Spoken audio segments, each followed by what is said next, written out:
Hello and welcome once again to the Sustainable Futures Report. It's Thursday, the 1st of June. Flaming June. Well, it's not flaming here, it's flaming cold today, to tell you the truth, but we'll look forward to a better summer, or at least a summer, very soon, I hope. Yes, I'm Anthony Day, and today's guest tells me about her journey from being a professional photographer following Formula One across the world until she decided to give it up and concentrate on promoting sustainability. If you work hard on making your organisation sustainable, isn't it nice to be recognised? Karen Sutton founded the Global Good Awards. Here's how it happened. Today I welcome Karen Sutton, who is the founder of the Global Good Awards, and she's going to talk to us about them and also about the Purpose Summit, which is coming up in London. Karen, welcome to the Sustainable Futures Report. Hello, Anthony. Thank you. Karen, before you started your work with the Global Good Awards and before you started developing sustainable events, you were a professional photographer for some years, I believe, and you worked for big brands and you did it all over the world. I did. I started my career doing GCSE photography, loved it, and straight out of college, I went and found a work experience placement that then gave me a job. And I trained as a photographer, and I trained in Formula One. So I was at the age of 19, I was traveling around the world, camera in hand, photographing Formula One. And some of our clients, I'm slightly shameful of that now. They were tobacco and oil and gas companies, which is a bit of a far cry from what I believe in now. So what brought about your change of heart? It kind of wasn't really a change of heart. My boss at the time had been working in Formula One for 30 years, and he was kind of on the verge of sort of retiring from a very heavy living out of a suitcase 8 months of the year career. And I'd only done it for 3 years. I wasn't really in a position to be able to carry on looking after those clients because, Formula One photography is a pretty high-end skill. So he sort of retired, and I sort of followed him for a few years running a digital mini lab. So I was photographing in the mid-90s with film. So we had to get everything absolutely pin sharp and absolutely perfectly exposed. And we'd spend a good 24 hours processing everything and making selections. It was sort of like the old days. So I sort of followed him into a digital mini lab, ran that for a few years, but the white walls were closing in on me and I needed to get out. So I did. I dabbled in a few other things for a while. I set up a marketing agency, and I still sort of have that going in the background, which is a good tool to have to run the awards. But then sort of it kind of fell into the awards in a way.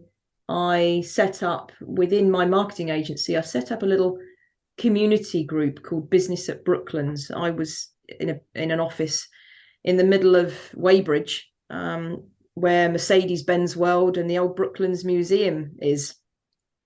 And I set up this little group of businesses that came together every quarter to network and support the local community.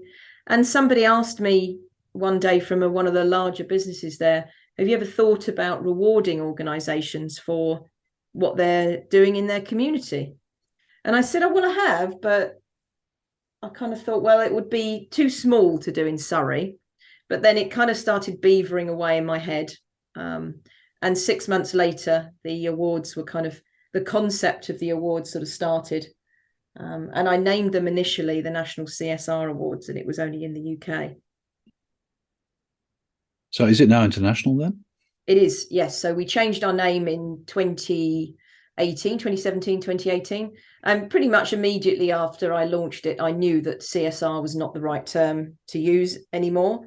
And it was one rather drunken night with a few of our other fellow judges at a little hotel a floating hotel in East London called the Good Hotel that supports ex-offenders. Mm-hmm. And by employing ex-offenders. And we wanted it to be global. and we love the word good. Good was then not really used widely in many company names. It is now.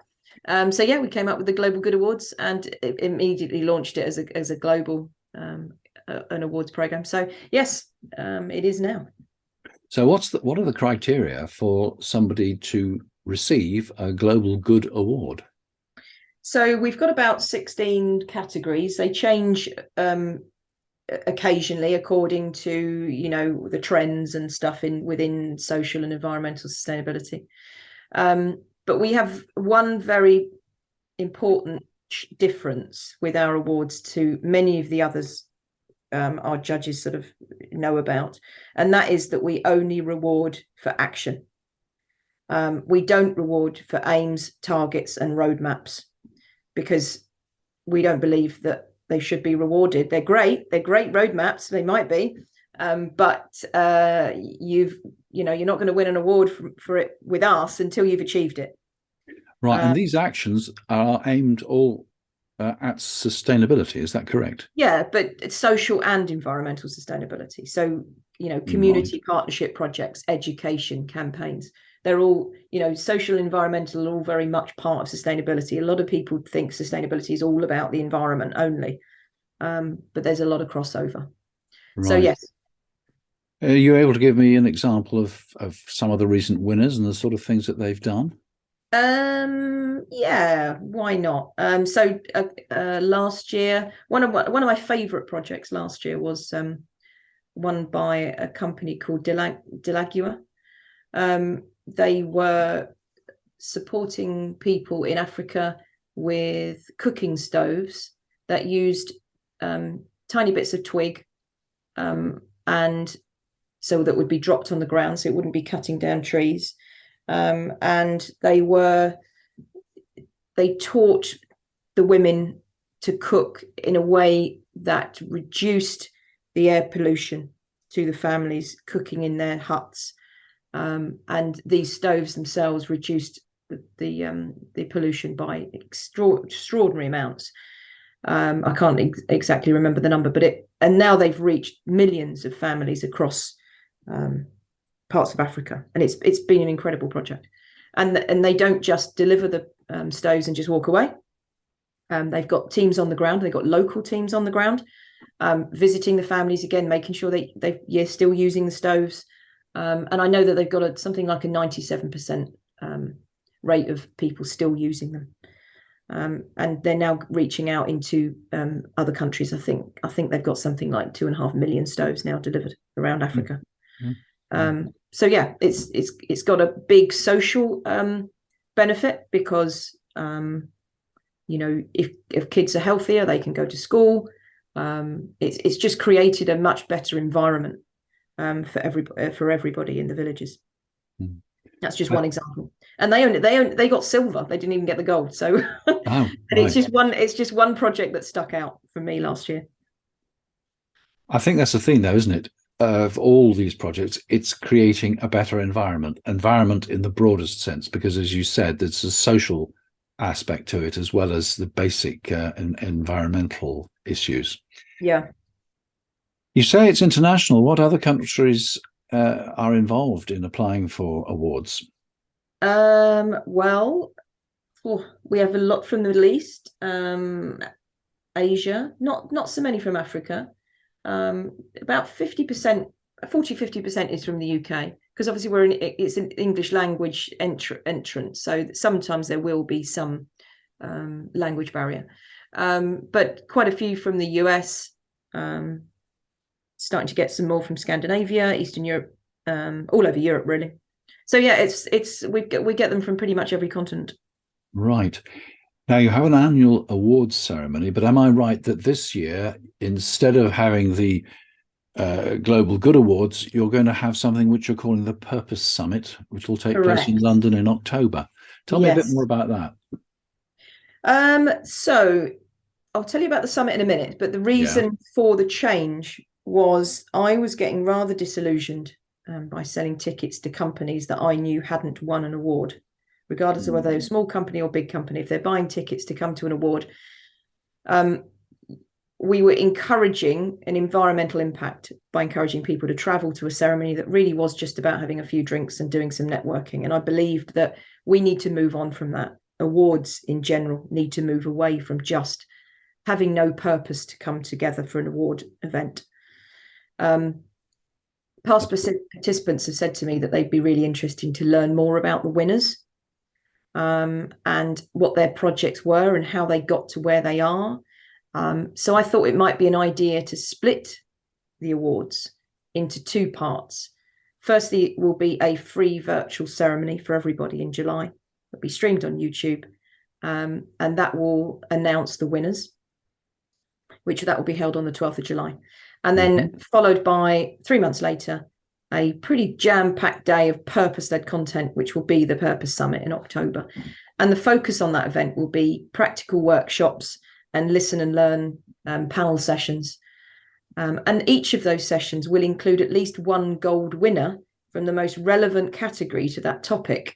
And they'll be sharing their insights about why they won, what worked, what didn't, what were their challenges, what best practices that they learned that they can share to help other organizations make a positive change and make that faster.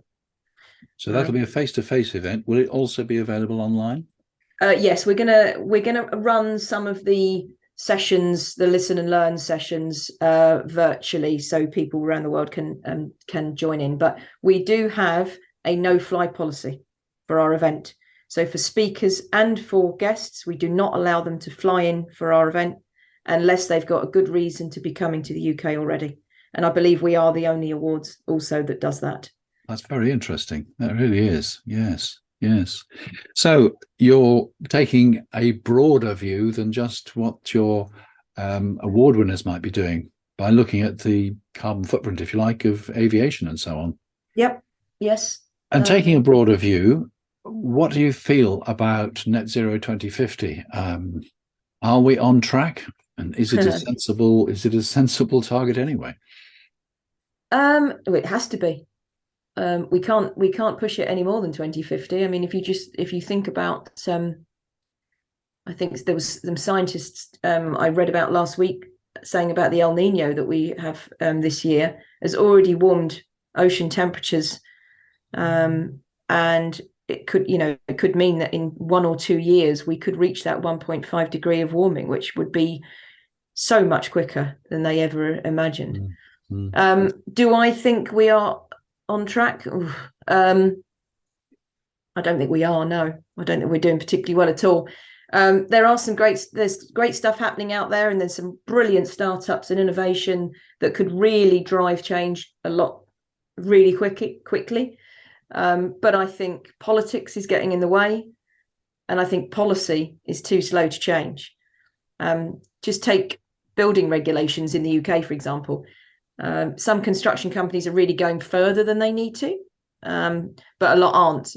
Houses are still being built with no renewable energy installed on floodplains, on green belts, and those houses will need modifying very soon to meet those goals. My local council are building another 700 homes close to me on a floodplain on a really busy road, and they've just found a badger set and adders, who are both two protected species, and they are going ahead with the work, the construction. And that really annoys me. And I've read all of the environmental reports on this particular project, and all of the environmental side with renewable energy on the buildings, we're just talking about, we could do this or we might do that, we'll consider this. None of those houses are going to have any renewable energy sources put into them, and there's 700 of them, and they're on a floodplain. So if they might be underwater way before they need to be modified. So yeah, sorry, I get off my soapbox. Well, yeah. Well, how do we change policies? How do we get the governments to change policies? I mean, is the approach by Extinction Rebellion the way to do it, do you think, or what should we be doing? I think Extinction Rebellion needs to exist. And, if you think about it, civil disobedience got women the vote. So we can't all sit back and hope everyone else will do it. and that change will, change can only happen because the power and the pressure of people. The only thing I don't agree with Extinction Rebellion is, and I'm not sure it was them or it was the Insulate Britain, but blocking motorways.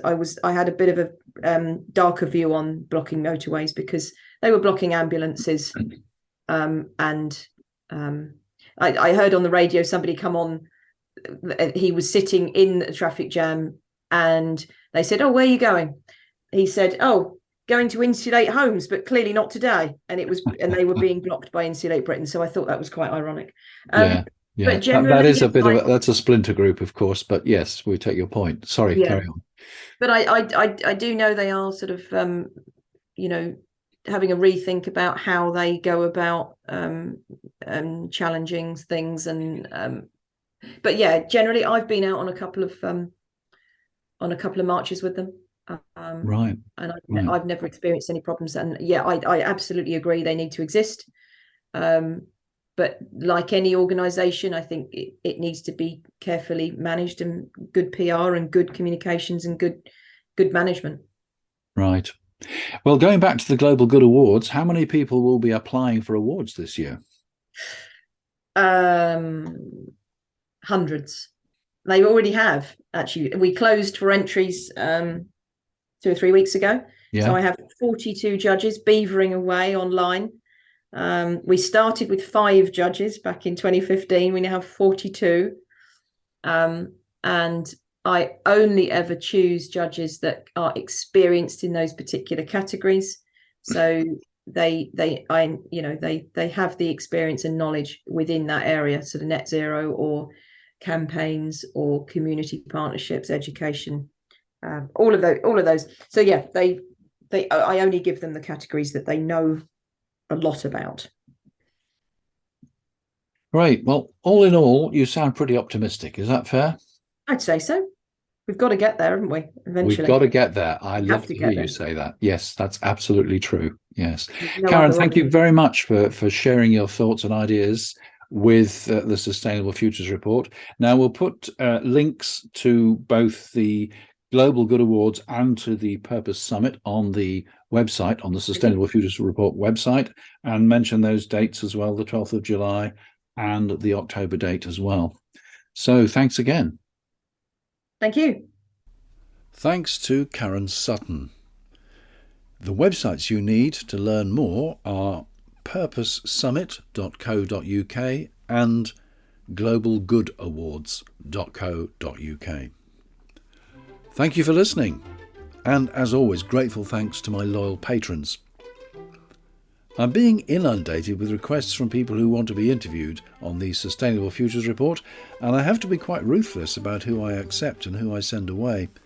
I'm going to aim to get a batch of interviews done at the end of this month, which means I'm probably going to have to write a commentary episode next week. Who knows what the news will be by then. So for now, that was the Sustainable Futures Report. I'm Anthony Day.